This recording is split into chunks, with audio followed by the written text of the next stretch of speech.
I think as soon as you start working and earning income, you can start planning. It could be either savings, paying yourself first. You just want to develop good habits, good mindset.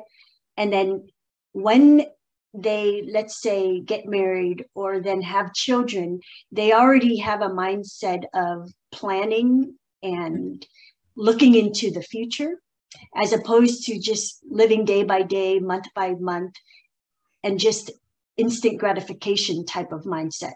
So even if you're young and you're working, you don't have a family yet, you still want to plan so that when that time comes, you have things in place. So, and the younger you start, the less it costs, right? So whether that's a type of retirement plan or putting down your living will and trust, it's just easier when you, maybe if you learn that from your family, then you already have that type of thinking as you get older. Okay, I will push back just gently on that.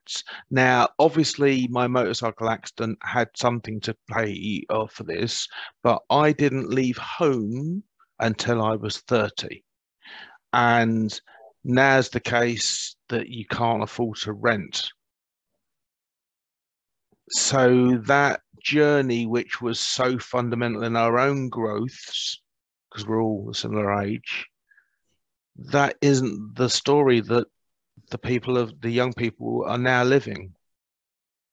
So they don't necessarily get that opportunity for responsibility because they might have to move back in with mum and dad. Well, the ones that I'm working with who are the younger generation, and they are living at home and they love it, and then they have extra money to save, or I work with them because prior to this, I was in the education system for public school for 18 years. I have my master's in administration. I went through the public school system, and that was part of my frustration when I realized later on in my career, why is the education for financial literacy not taught as we were growing up, you know, in Los Angeles? Yes. We work hard, we know how to make money, but then my parents didn't teach it to me because we were immigrants and refugees who escaped the war and started over. And so they, you know, just worked hard, but even the basics that could have been integrated into the math curriculum, compound interest, rule of 72, just the credit card debt, or how the importance of your score is and how to maximize that by the time you, you know, reach college, and to some of the pitfalls. So that's why I left the my career to then focus on education and financial literacy and awareness, and, you know, the documentary that helps raise awareness for everyone. It's not just the baby boomers, but the younger generations, so they don't face and repeat the same mistakes. So that's why you only can make change through the education awareness and then looking at the past so that you can prevent, you know, it from happening again.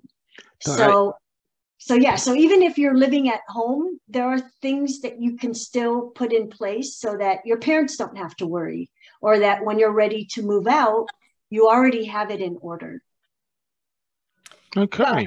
I would want to add one thing there, because I mean, I had a similar situation where I also left home until my 30s for different reasons. But my parents, from the day I started working, I had to contribute rent. Not are you living at home for free? Right. So a certain rent agreement was established, and I did that as I would have had even if I left home at that point in time. So, you know, and I think, again, their parents need to be educated that no, you don't, when kids start working and stuff, there's certain things to also teach them that, sorry, you live in a community and you need to contribute to the expenses of that community.